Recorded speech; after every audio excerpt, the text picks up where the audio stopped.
Hello बच्चों, कैसे हैं आप सब। Welcome back to our channel. My name is Priya और आज हम पढ़ेंगे मेजरमेंट ऑफ एनर्जी। एनर्जी कौन सी? इंटरनल एनर्जी और एंथैल्पी। हमने लास्ट लेक्चर में क्या स्टडी करा था? हमने लास्ट लेक्चर में स्टडी करा था कि हीट को क्वांटिफाई कैसे करें। यानी मैंने हीट का फॉर्मूला निकाल लिया था और मैंने हीट की कुछ टर्म्स को भी स्टडी करा था। क्या क्या स्टडी करी थी हमने हीट की terms? Heat capacity, specific heat capacity and molar heat capacity. अब आज हम स्टडी करेंगे कि मेरी जो डेल्टा यू और डेल्टा एच है, ये हम किस तरीके से इसको मेजर करेंगे। यानी एक ऐसा एक्सपेरिमेंट परफॉर्म करेंगे जिस एक्सपेरिमेंट से मैं डेल्टा यू और डेल्टा एच कैलकुलेट कर पाऊंगी। तो जो हम एक्सपेरिमेंट परफॉर्म करते हैं डेल्टा यू और डेल्टा एच को मेजर करने के लिए, वो होता है कैलोरीमेट्री। क्या एक्सपेरिमेंट है वो?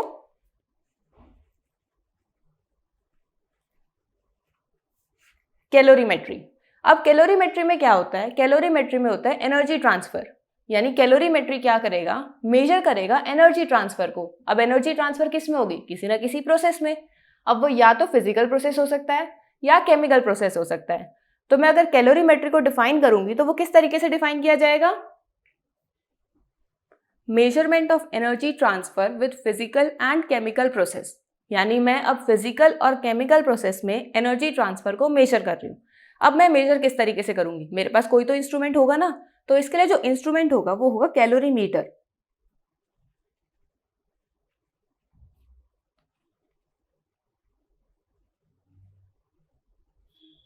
अब हम सबको पता है जब हम कोई भी एक्सपेरिमेंट परफॉर्म करते हैं तो उस एक्सपेरिमेंट का एक बेसिक कंसेप्ट होता है जिसके ऊपर वो पूरा का पूरा एक्सपेरिमेंट होता है हमारा, और उसको हम क्या बोलते हैं? Principle of the experiment.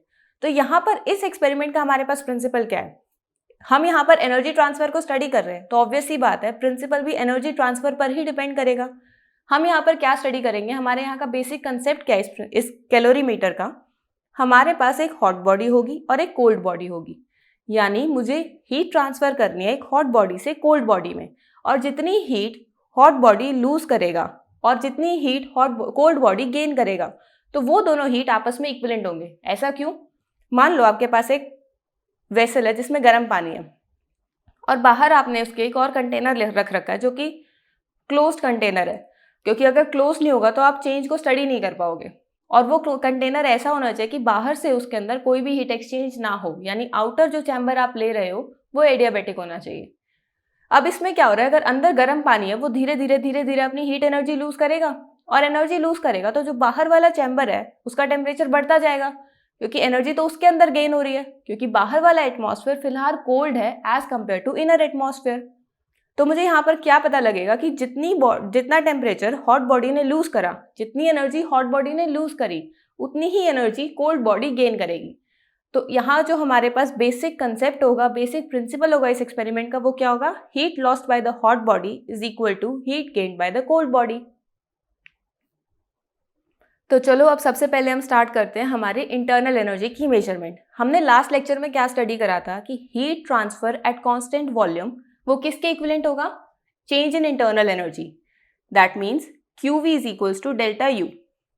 तो इसका मतलब क्या है कि अगर मुझे इंटरनल एनर्जी मेजर करनी है तो मुझे वो एक्सपेरिमेंट कांस्टेंट वॉल्यूम पर परफॉर्म करना पड़ेगा।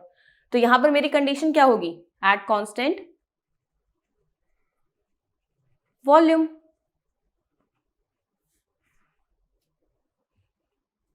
अब QV क्या था? Heat transfer at constant volume. तो डेल्टा यू क्या होगा? Heat transfer at constant volume. अब यहाँ पर मेरे पास इंस्ट्रूमेंट कौन सा यूज करा जाएगा? इसके लिए मैं इंस्ट्रूमेंट यूज करूंगी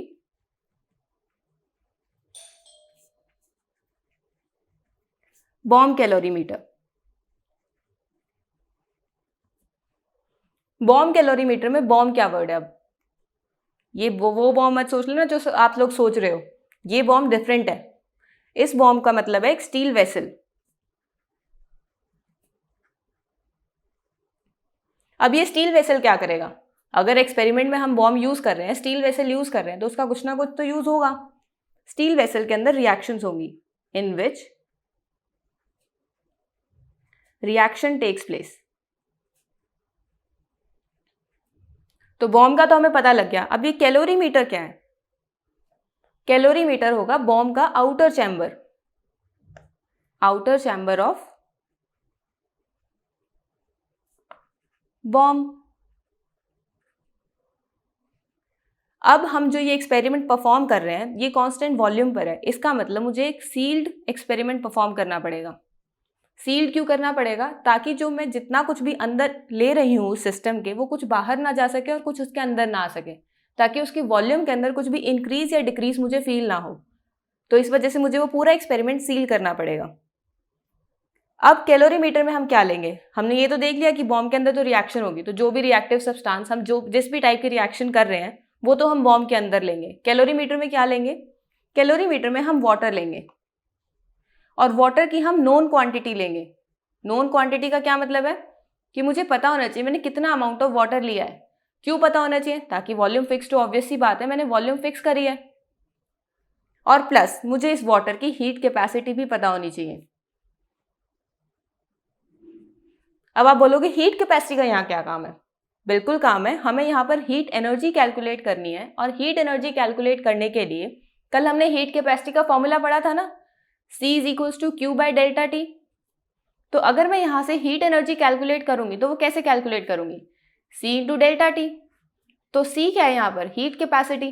तो इस वजह से हीट कैपेसिटी की रिक्वायरमेंट आई ना। अगर मुझे हीट कैपेसिटी की रिक्वायरमेंट है हीट कैलकुलेट करने के लिए, तो मुझे टेम्परेचर भी तो रिक्वायर्ड होगा। तो टेम्परेचर मेजर करने के लिए भी मेरे पास कुछ होना चाहिए। टेम्परेचर मेजर हम थर्मोमीटर से करेंगे, जो कि हम कैलोरीमीटर में लगाएंगे। तो चलो इसका सेटअप देखते हैं कि किस तरीके से इसका सेटअप सेट हुआ था जिससे हमने एक्सपेरिमेंट परफॉर्म किया। ये है हमारा बॉम्ब कैलोरीमीटर का सेटअप। अब इस सेटअप में क्या क्या है? ये अंदर हमारे पास बॉम्ब है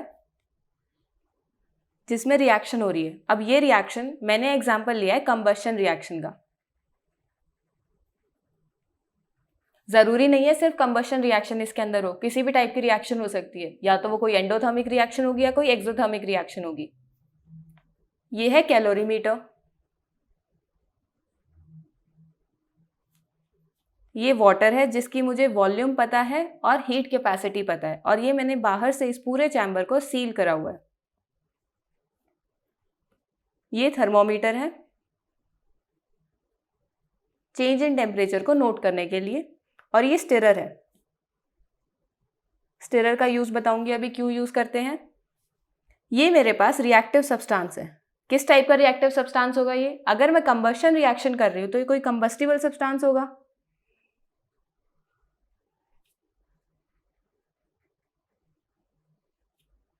और हमें पता है कि कंबशन ऑक्सीजन के एटमॉस्फेयर में होती है, तो यहाँ मैंने एक ऑक्सीजनेटेड एटमॉस्फेयर प्रोवाइड करा हुआ है। रिएक्शन करवाने के लिए मुझे कुछ एनर्जी भी देनी पड़ेगी इसे। ये एनर्जी आएगी इससे, ये एक स्पार्क प्रोड्यूस करेगा। स्पार्क का मतलब है ये एक एनर्जी सोर्स है। ये एनर्जी इसको एनर्जी प्रोवाइड करेगा ये स्पार्क, जिससे रिएक्शन स्टार्ट हो जाएगी। अब इसमें क्या हो रहा है मेरे पास, ये जो मेरी बॉम्ब की वॉल्स हैं ये है डायथर्मिक वॉल्स।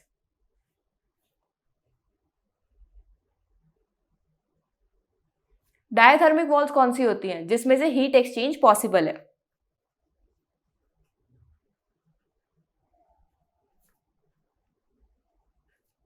और जो मेरा कैलोरीमीटर है ये है मेरे पास एडियाबेटिक वॉल, जिसमें हीट एक्सचेंज पॉसिबल नहीं है। तो अब इस एक्सपेरिमेंट में क्या होता है, मेरे पास यहाँ रिएक्शन होगी। कंबस्टिबल रिएक्शन एक्सोथर्मिक नेचर की होती है, यानी एनर्जी रिलीज करेगी। अब एनर्जी रिलीज करेगी तो यहाँ पर क्या होगा, जितनी भी एनर्जी रिलीज होगी ये बाहर वाटर में आएगी। अब वाटर में क्यों आएगी? क्योंकि इसकी वॉल्स डायथर्मिक नेचर की है।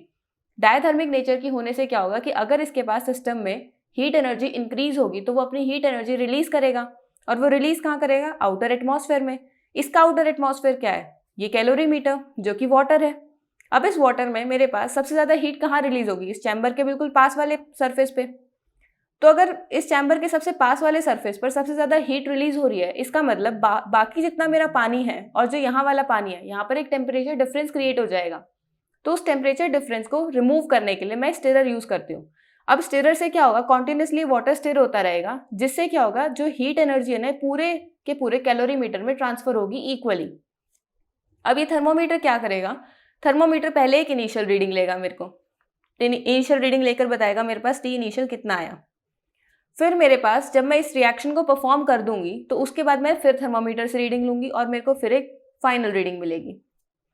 और इन दोनों से मैं एक चेंज इन टेम्परेचर कैलकुलेट कर सकती हूँ। हीट कैपेसिटी मुझे पता ही है पहले से वाटर की, तो यहाँ से मैं हीट कैलकुलेट कर सकती हूँ C इंटू डेल्टा टी। और ये मैं एक कांस्टेंट वॉल्यूम पर परफॉर्म कर रही हूँ एक्सपेरिमेंट, तो यहाँ से मेरी QV कैलकुलेट हो जाएगी। अगर मैं QV कैलकुलेट कर रही हूँ इसका मतलब मैंने डेल्टा U भी कैलकुलेट कर लिया, क्योंकि delta U is equals to QV। तो ऐसे हम मेजर करते हैं डेल्टा U को। अब स्टार्ट करते हैं कि हम मेजर किस तरीके से करेंगे डेल्टा H को, यानी एंथैल्पी को। हमने लास्ट लेक्चर में क्या देखा था कि heat energy transfer at constant pressure is equal to delta H। That means QP is equals to delta H। और QP का क्या मतलब है? Heat energy transfer at constant pressure. That means मैं यहाँ जो डेल्टा H के लिए एक्सपेरिमेंट परफॉर्म करूंगी वो कांस्टेंट प्रेशर पर परफॉर्म करूंगी। तो मेरी यहाँ पे कंडीशंस क्या होंगी? कांस्टेंट प्रेशर कंडीशंस होंगी। इसको हम क्या बोलते हैं? Isobaric conditions. और पीछे जो डेल्टा U की मेजरमेंट में हमने कांस्टेंट वॉल्यूम कंसिडर करा था उसे हम बोलते हैं आइसोकोरिक कंडीशन। अब आइसोबैरिक कंडीशन में ना प्रेशर कांस्टेंट करने के लिए आपको एक एक्सपेरिमेंट समझने से पहले एक एग्जांपल देखना होगा। एग्जांपल क्या है? जैसे मान लो मेरे पास दो वेसल है, एक वेसल मैंने बंद कर रखा है और एक वेसल ओपन है, दोनों में ही वाटर है।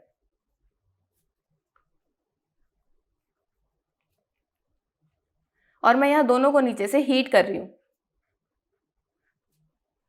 तो आप अगर सोचोगे तो क्या लगेगा आपको कि इसमें एक्सटर्नल प्रेशर कांस्टेंट होगा या इसमें एक्सटर्नल प्रेशर कांस्टेंट होगा? कुछ लोगों को तो ये लगेगा कि यहाँ एक्सटर्नल प्रेशर कांस्टेंट होना चाहिए। क्यों कांस्टेंट होना चाहिए? ऐसा क्यों लगेगा? क्योंकि मैंने ऊपर से इसको सील करा हुआ है, जिस वजह से क्या लगेगा कि यहाँ पर जितना प्रेशर है वही हमेशा सारे के सारे वाटर को फील होगा। लेकिन ये चीज़ गलत है। ऐसा क्यों? क्योंकि यहाँ मेरे पास जो एक्सटर्नल प्रेशर है ना वो एटमॉस्फेयर का प्रेशर तो कांस्टेंट रहेगा। अब एटमॉस्फेयर का प्रेशर मान लो 1 एटमॉस्फेयर है, तो यहाँ जितने भी वाटर वेपर्स ऊपर आएंगे उन्हें हमेशा ही 1 एटमॉस्फेयर प्रेशर को फील करना पड़ेगा, ऊपर से अपोज करना पड़ेगा यहाँ से। लेकिन यहाँ पर एक एक्सटर्नल प्रेशर तो इस पर लग ही रहा है ऊपर से, प्लस जो ये वाटर वेपर्स यहाँ से उठ के जाएंगे, मान लो पहली एक लेयर वाटर वेपर उठ के यहाँ से ऊपर चली गई और ऊपर जाके ये यहाँ पर इस तरीके से चिपक गई, क्योंकि वाटर वेपर तो ऊपर ही रहेंगे, वाटर नीचे रहेगा और वेपर्स ऊपर रहेंगे उसके। अब यहाँ से जब दूसरी लेयर इवेपोरेट होने लगेगी तो दूसरी लेयर की इवेपोरेशन के टाइम पे क्या होगा? नीचे और ज़्यादा वाटर मॉलिक्यूल्स इकट्ठे होंगे। अब ये जो नीचे वाले वाटर वेपर्स है ना, इन्हें ज़्यादा प्रेशर एक्सर्ट मिलेगा ऊपर से। ऐसा क्यों? क्योंकि एक तो ऊपर से एक्सटर्नल प्रेशर मुझे फील हो रहा है, प्लस जो ये फर्स्ट लेयर है ना मेरी वाटर वेपर्स की, ये भी इन वेपर्स के ऊपर कुछ ना कुछ प्रेशर एक्सर्ट करेंगे। दैट मीन्स यहाँ पर मेरा प्रेशर कांस्टेंट नहीं है। प्रेशर कांस्टेंट मेरा इस पोजीशन पे है, यानी इस एक्सपेरिमेंट में मेरा प्रेशर कांस्टेंट है और यहाँ नहीं है। तो याद रखना है, जब भी हमें कांस्टेंट प्रेशर कंडीशंस को फॉलो करना है उस टाइम पर मैं चैम्बर को क्लोज नहीं करूंगी। चैम्बर क्लोज तभी होगा जब मुझे कांस्टेंट वॉल्यूम कंडीशंस को फॉलो करना होगा, क्योंकि कांस्टेंट वॉल्यूम में हमें इंक्रीज डिक्रीज बचाना होता है मैटर का। यहाँ पर इंक्रीज डिक्रीज मुझे रिमूव नहीं करना होता मैटर का, मुझे यहाँ पर बचाना होता है कि प्रेशर कांस्टेंट रहे। तो प्रेशर कांस्टेंट करने के लिए मैं एक्सटर्नल उसको कवर नहीं करूंगी। तो अब इस एक्सपेरिमेंट को परफॉर्म करने के लिए मेरे पास क्या सेटअप है? डेल्टा H को मेजर करने के लिए हम बहुत नॉर्मल सा सेटअप यूज करते हैं। इसको हम यूजुअली कॉफी कप सेटअप भी बोल देते हैं। अब इसमें क्या होता है, मेरे पास ये जो बाहर वाला चैम्बर होता है ना, ये पॉलीस्टाइरीन का बना होता है। पॉलीस्टाइरीन कप होता है एक, और जो अंदर होता है ना ये मेरे पास रिएक्शन होती है, रिएक्शन चैम्बर होता है ये, जहां पर मेरे पास रिएक्शन मिक्सचर होता है। रिएक्शन मिक्सचर क्या होता है? जिसके अंदर रिएक्शन हो रही है, ये मेरा रिएक्शन मिक्सचर है। और ये थर्मोमीटर है जो टेम्परेचर के चेंज को नोट करेगा, क्योंकि यहाँ पर भी मुझे QP कैलकुलेट करना है। और QP कैलकुलेट करने का क्या तरीका होगा? Heat capacity into delta T। तो टेम्परेचर के चेंज को नोट करने के लिए मेरे पास थर्मोमीटर है, हीट कैपेसिटी मुझे पता ही है पहले से। पॉलीस्टाइरीन कप, पॉलीस्टाइरीन हम यहाँ क्यों यूज कर रहे हैं? क्योंकि पॉलीस्टाइरीन एक बहुत अच्छा इंसुलेटर है। अब मुझे यहाँ बाहर इंसुलेटर की क्या नीड पड़ गई? इंसुलेटर की ज़रूरत इस वजह से है क्योंकि जो हीट एनर्जी यहाँ से रिलीज होगी या इसमें आएगी वो बाहर से कुछ एक्सचेंज नहीं फील करना चाहिए उसमें, यानी बाहर से मुझे एडियाबैटिक कंडीशंस चाहिए। अब इसमें क्या होगा? हमारे पास दो तरीके की रिएक्शंस हो सकती है, या तो रिएक्शन एंडोथर्मिक हो, यही रिएक्शन एक्सोथर्मिक हो। अगर एंडोथर्मिक रिएक्शन होगी तो उस टाइम पर हीट एब्जॉर्ब करेगा सिस्टम। और हमने पहले क्या पढ़ा था, जब भी सिस्टम हीट एब्जॉर्ब करता है तो उसके अंदर हीट एनर्जी की वैल्यू क्या आती है, पॉजिटिव। अगर हीट एनर्जी की वैल्यू पॉजिटिव है that means delta H is also positive. और एक्सोथर्मिक रिएक्शन में क्या होता है, हीट रिलीज होती है। हीट रिलीज होने का क्या मतलब है, सिस्टम से हीट रिलीज हो रही है। और हमने पीछे क्या पढ़ा था, जब सिस्टम से सराउंडिंग की तरफ हीट जाती है तो उस टाइम पर क्यू की वैल्यू कैसी होती है, नेगेटिव। अगर क्यू की वैल्यू नेगेटिव है दैट मीन्स डेल्टा एच की वैल्यू भी नेगेटिव है। तो डेल्टा एच यानी एंथैल्पी के चेंज को कैलकुलेट करने के लिए बड़ा सिंपल सा एक्सपेरिमेंट है हमारे पास। एक सिंपल सा सेटअप है जिसमें रिएक्शन हो रही है। अब इस रिएक्शन से अगर एंडोथर्मिक रिएक्शन है तो हीट एब्जॉर्ब करेगा, टेम्परेचर चेंज हम नोट करेंगे। अगर एक्सोथर्मिक रिएक्शन है तो हीट रिलीज हो जाएगी, टेम्परेचर चेंज नोट करेंगे। उससे हमें पता लग जाएगा कि हमारी क्यू की वैल्यू पॉजिटिव आ रही है या नेगेटिव आ रही है। अगर पॉजिटिव आएगी that means change in enthalpy भी पॉजिटिव होगा, और अगर नेगेटिव आ रही है that means change in enthalpy भी नेगेटिव होगी। अब यहाँ तक पढ़ने के बाद आप लोगों के दिमाग में क्वेश्चन आ रहा होगा कि हमने यहाँ एडियाबैटिक कंडीशंस क्यों ली। यहाँ पर हमने एडियाबैटिक कंडीशंस इस वजह से ली क्योंकि जब यहाँ पर हीट एक्सचेंज होगा ना, और अगर मैंने बाहर एडियाबैटिक कंडीशंस नहीं ली तो ये यहाँ की हीट क्या करेगी, बाहर के साथ सराउंडिंग के साथ एक थर्मल इक्विलिब्रियम मेंटेन करने की कोशिश करेगी। अब एक नई टर्म आ गई, थर्मल इक्विलिब्रियम। वो क्या होती है, थर्मल इक्विलिब्रियम का मतलब होता है जैसे आपके पास कोई भी दो बॉडीज हैं, अब उन दोनों बॉडीज के अंदर हीट एक्सचेंज हो रहा है क्योंकि एक बॉडी का टेम्परेचर काफ़ी हाई है और दूसरी बॉडी का टेम्परेचर लो है। तो उन दोनों बॉडीज के टेम्परेचर में सेम टेम्परेचर को सेम लेकर आने के लिए उसके अंदर क्या होगा, हीट एक्सचेंज होगा। अब हमें पता है कि हीट एक्सचेंज हमेशा हॉट बॉडी से कोल्ड बॉडी की तरफ होती है और तब तक होती है जब तक हमारे पास दोनों का टेम्परेचर सेम ना हो जाए। तो टेम्परेचर सेम आने वाली स्टेट को हम बोलते हैं थर्मल इक्विलिब्रियम। अब यहाँ पर क्या होगा, जैसी हीट ये सिस्टम यहाँ से रिलीज करेगा या यहाँ से एब्जॉर्ब करेगा, बाहर सराउंडिंग के साथ इसका थर्मल इक्विलिब्रियम डिस्टर्ब हो जाएगा। तो ये क्या कोशिश करेगा, सराउंडिंग के साथ थर्मल इक्विलिब्रियम को मेंटेन करने की कोशिश करेगा। और यहाँ पर मेंटेन करने के चक्कर में यहाँ पर थर्मल इक्विलिब्रियम डिस्टर्ब हो जाएगा, फिर वो यहाँ पर मेंटेन करने की कोशिश करेगा। इसी तरीके से यहाँ जो थर्मल इक्विलिब्रियम है ना, फिर कभी मेंटेन ही नहीं होगा। हमें जो थर्मल इक्विलिब्रियम चाहिए प्रोसेस में वो यहाँ पर चाहिए, यानी यहाँ का थर्मल इक्विलिब्रियम हमारा मेंटेन्ड रहना चाहिए। अगर बाहर भी हम थर्मल इक्विलिब्रियम मेंटेन करने लगे तो टेम्परेचर हम प्रॉपर नोट ही नहीं कर पाएंगे, हम चेंज को नोट ही नहीं कर पाएंगे कि यहाँ पर हीट रिलीज हो रही है, एब्जॉर्ब हो रही है, कॉन्टिन्यूसली हमें चेंज मिलता रहेगा टेम्परेचर में। तो उसकी वजह से हम यहाँ पर प्रॉपर एक्यूरेट रिजल्ट्स कैलकुलेट नहीं कर पाएंगे। तो उन एक्यूरेट रिजल्ट्स को कैलकुलेट करने के लिए हमें बाहर वाला जो एक्सटर्नल चैम्बर है, जो हमारा पॉलीस्टाइरीन कप है, वो एडियाबैटिक बनाना ज़रूरी है। इस वजह से हमने वहाँ पर पॉलीस्टाइरीन कप लिया है, वरना हम कोई नॉर्मल चैम्बर ले लेते जिसके अंदर से हमारी हीट एक्सचेंज हो रही है। अब हमने आज जो टॉपिक पढ़ा है उसके बेसिस पर एनसीईआरटी में एक प्रॉब्लम गिवन है, प्रॉब्लम नंबर 5.6। तो उसे स्टडी करते हैं, देखते हैं उसमें क्या पूछा है। 1 gram of graphite is burnt in a bomb calorimeter in excess of oxygen at 298 Kelvin, initial temperature 298 दे रखा है, and 1 atmospheric pressure according to the equation। Bomb calorimeter का क्या मतलब है, डेल्टा यू इंटरनल एनर्जी, क्योंकि जहां वर्ड बॉम्ब कैलोरीमीटर आ जाए that means हम इंटरनल एनर्जी के लिए कुछ कैलकुलेट करने के लिए उसकी कुछ बात कर रहे हैं। हमें इक्वेशन क्या गिवन है कि ग्रेफाइट को जब मैं ऑक्सीजन की प्रेजेंस में बर्न करूंगी तो वो CO2 में कन्वर्ट हो जाएगा। During the reaction temperature rises from, अब रिएक्शन के टाइम पर इंक्रीज इन टेम्परेचर मुझे फील होता है। इंक्रीज इन टेम्परेचर का क्या मतलब है, टेम्परेचर अगर राइज हो रहा है दैट मीन्स एक्सोथर्मिक रिएक्शन है। अगर एक्सोथर्मिक रिएक्शन है दैट मीन्स क्यू की वैल्यू मेरी कैसी होगी, नेगेटिव। 298 से 299 केल्विन पर जा रहा है, ये मेरा फाइनल टेम्परेचर है, ये मेरा इनिशियल टेम्परेचर है। इफ द हीट कैपेसिटी, अब हीट कैपेसिटी बताइए किसकी, बॉम्ब कैलोरीमीटर की, 20.7 किलो जूल्स पर kelvin. What is the enthalpy change, और हमसे क्या कैलकुलेट करने के लिए बोला है, डेल्टा एच।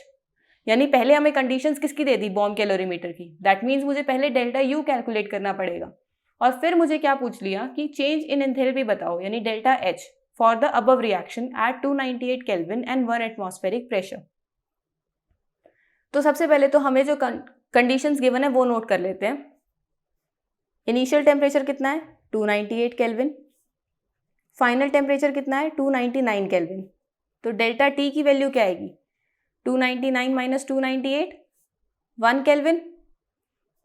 हीट कैपेसिटी मुझे कितनी गिवन है, 20.7 किलो जूल्स पर केल्विन। अब मुझे क्या कैलकुलेट करना है, सबसे पहले डेल्टा यू। और डेल्टा यू हम कैसे निकालते हैं, heat exchange eight constant volume, और वो कैसे निकालेंगे हम, heat capacity into delta T. Heat capacity कितनी गिवन है, 20.7, डेल्टा टी कितना है 1, तो मेरे पास इसकी वैल्यू कितनी आएगी 20.7 किलो जूल्स। अब मेरे को ये पता था कि मेरी जो रिएक्शन है वो एक्सोथर्मिक है। एक्सोथर्मिक का मतलब है कि मुझे Q को नेगेटिव में रखना है। दैट मीन्स मेरी डेल्टा U की वैल्यू क्या आई, -20.7 किलो जूल्स। लेकिन मुझे कैलकुलेट क्या करना है, डेल्टा H। और एंथैल्पी के लिए हमने लास्ट लेक्चर में एक इक्वेशन स्टडी करी थी, delta H is equals to delta U plus delta NG/RT। अब इसमें NG क्या है, change in number of moles of product and reactants. लेकिन किसके लिए हम कंसिडर करते हैं, ये गैसेस के लिए कंसिडर करते हैं। अब रिएक्शन देखनी पड़ेगी मुझे, रिएक्शन में यहाँ पे गैसियस कंपाउंड है और यहाँ पर गैसियस कंपाउंड है, ये तो मेरा गैसियस फॉर्म में नहीं है, तो मुझे नंबर ऑफ मोल्स का एक्सचेंज, जो चेंज आ रहा है मेरा मोल्स का, वो CO2 और ऑक्सीजन के अंदर ही देखना पड़ेगा। ये भी 1 मोल है, ये भी 1 मोल है, दैट मीन्स मेरे प्रोडक्ट साइड भी 1 मोल है और रिएक्टेंट साइड भी 1 मोल है। तो डेल्टा NG की वैल्यू क्या आएगी, 1 - 1 0। अगर 0 है तो ये पूरी की पूरी टर्म 0 हो जाएगी, तो जो डेल्टा H है वो डेल्टा U के इक्विवेलेंट आ जाएगा। तो डेल्टा H की वैल्यू क्या आएगी, -20.7 किलो जूल्स। अब ये जो मेरी वैल्यू है ना, ये पर ग्राम में है। पर ग्राम मैंने क्यों लिया, क्योंकि यहाँ हम 1 ग्राम ऑफ ग्रेफाइट की बात कर रहे हैं। लेकिन अगर आपसे ये बोल दिया कि 1 मोल के लिए कैलकुलेट करो, क्योंकि एक्चुअली अगर मैं रिएक्शन देख रही हूँ तो ये 1 मोल ऑफ कार्बन ही तो यूज कर रही हूँ मैं यहाँ पर, तो 1 मोल के लिए क्या होगा। अब 1 मोल ऑफ कार्बन में सबसे पहले बताओ कितना ग्राम होगा इसमें, कार्बन का मॉलिक्यूलर वेट कितना होता है 12। तो अगर 1 मोल मैं कंसिडर कर रही हूँ तो वो उसके मॉलिक्यूलर वेट के इक्वल ही हो गए, उसके जो मेरे ग्राम होंगे इसमें। तो 1 mole of carbon is equals to 12 gram. तो 1 ग्राम के लिए मेरे पास डेल्टा H की वैल्यू कितनी है, -20.7 किलो जूल्स। अगर मुझे 12 ग्राम के लिए कैलकुलेट करनी है तो मुझे उसे 12 से मल्टीप्लाई करना पड़ेगा। तो ये मेरे पास क्या आएगा इससे, -2.48 इंटू 10⁻²। अब ये किलो जूल्स पर मोल हो जाएगा, या फिर आप इसको पर 12 ग्राम करो, यहाँ पे पर ग्राम था, अब ये पर मोल हो जाएगा क्योंकि हमने इसको 1 मोल के लिए कैलकुलेट कर लिया। होप आपको आज का लेक्चर समझ आया होगा। आज हमने क्या पढ़ा, आज हमने पढ़ा कि कैलोरीमीटर से कैसे हम डेल्टा U और डेल्टा H को कैलकुलेट करते हैं। अब आगे हम एंथैल्पी चेंज स्टडी करेंगे अलग अलग रिएक्शंस का। Thank you.